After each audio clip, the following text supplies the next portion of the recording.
Hi there, John Canton here from JRC Handcrafted Whips. Today I want to make a short little video about how I make a weighted fall. I typically will use these when I'm working with 650 paracord that has no guts. The whip ends in a 4-point hitch. So I've got a whip here that I'm just finishing. This is going to be my hitch eventually. It's a 6-foot all in black, and I made it out of 650 paracord. The problem is, I don't want to put a basic paracord fall on there where I just loop a gutted strand back into itself. That basically means I'm dropping from 4 strands to just 2 strands essentially. So I would like to have a more gradual taper to it, and my solution for that is to do it with a weighted fall. So this is how I make my weighted falls. This is some 650 paracord. This is going to be the fall. This is about 3.5 feet long. I'm trying to make a 2-foot long fall right now. I have a length of bead chain. This is about 8 inches long. So what I'm going to end up with is a section right where it attaches to the whip that's going to be loaded with the bead chain for about 8 inches. Then there's going to be 8 inches where it's just the 2 strands, one run inside the other, and then about another 8 inches after that, just the single strand. All right, so first off, getting bead chain into paracord. So what I do is I have a heavyweight needle with just some string attached to it. This is getting a little bit short now, but I usually start this off with maybe 8 or 10 inches long of string on the end of it. And what I'm going to do is I'm just going to tie a knot into the end of it, and I am going to loop that knot over just one bead of my chain. All right, so I've got my chain, I got my little knot here, and I'm just going to tie those together. This right here is probably the most difficult part of getting this set up.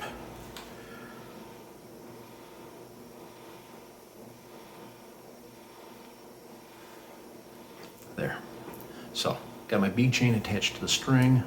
I want to make sure, since I cut this off with clippers, that this top bead that's left over doesn't have any bit of the connecting link hanging out, because it will hang up on the paracord very easily and make it quite difficult to pull through.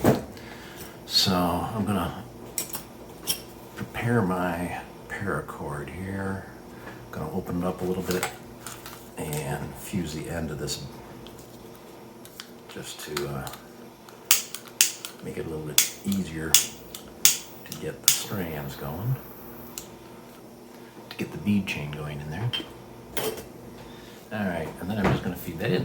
Now, since I know that I want about 8 inches of single strand, 8 inches of double strand, and 8 inches loaded with the bead chain, what I'm going to do is I'm going to feed this in. My needle is going to come out about 17 inches down the string length here. And the reason for that is because I'm going to lose a little bit off the end when I melt it and feed it into a Permalock needle. But I want about 16 or 17 inches. I need just a little bit more, right about there. And all I'm going to do now is I'm just going to take the needle out the side, and I'm going to pull that. There we go. So now,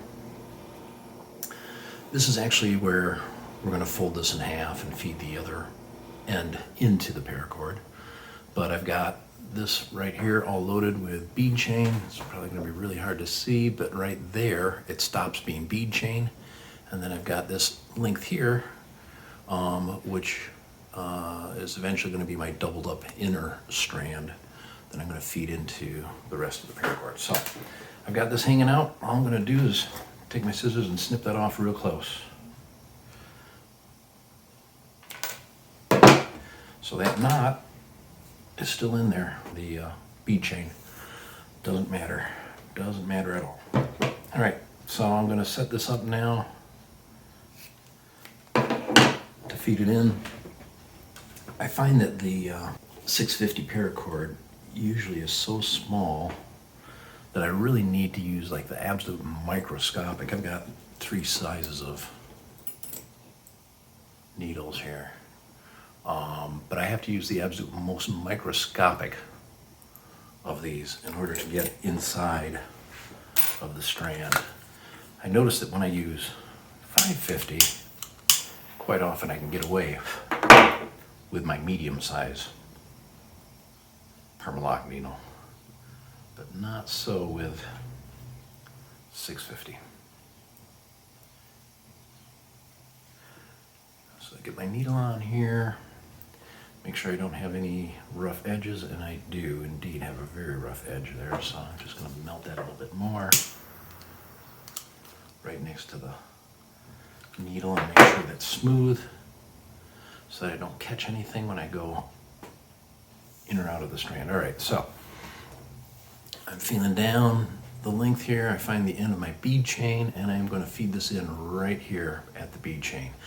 I actually want the bead chain to be part of what is seen in the loop that comes out of or that is visible above the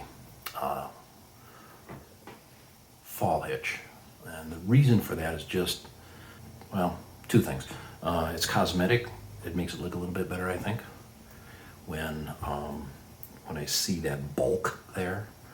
But also, I like to have that there if I ever do have to replace the fall. That hitch is already bulky enough to accept whatever I stick in there.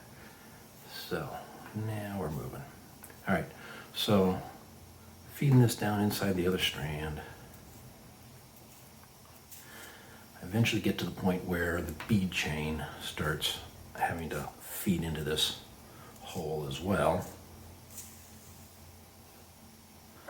And sometimes you get a little hung up there when that happens. You just gotta work it a little bit. There we go, I can feel it. It like vibrates when it slides in, the little beads sliding past.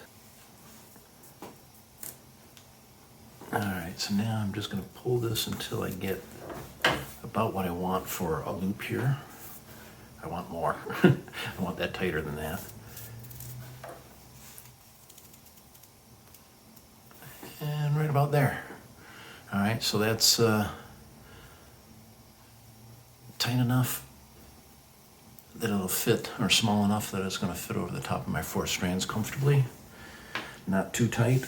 And then I'm going to pull this along here and snip this off. I can see that my bead chain, or I can feel that my bead chain ends right about there. So I give myself about 8 inches. You can measure it if you want. I'm being a little lazy here as I'm demoing.